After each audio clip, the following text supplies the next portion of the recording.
আরামবাগের কালীপুরের ব্রিজ সংলগ্ন এলাকায় দুর্ঘটনার কবলে পড়ল দুটি ট্রাক্টর। এর ফলে যানজটের সৃষ্টি হয়।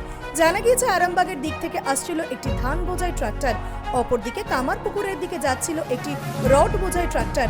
রড বোঝাই ট্রাক্টরের ডালা খুলে যাওয়ায় ট্রাক্টরটি পাল্টে খেয়ে যায়। এতে ধান বোঝাই ট্রাক্টরটির চালক আহত হয়। তাকে উদ্ধার করে আরামবাগ মেডিকেল কলেজ ও হাসপাতালে চিকিৎসার জন্য পাঠানো হয়। এর ফলে কিছুক্ষণ যান চলাচল বন্ধ হয়ে যায়। আরামবাগ থানার পুলিশের তৎপরতায় দ্রুততার সাথে যানজট মুক্ত করে যান চলাচল স্বাভাবিক করা হয়। 24 আওয়ার্স আরামবাগের রিপোর্ট।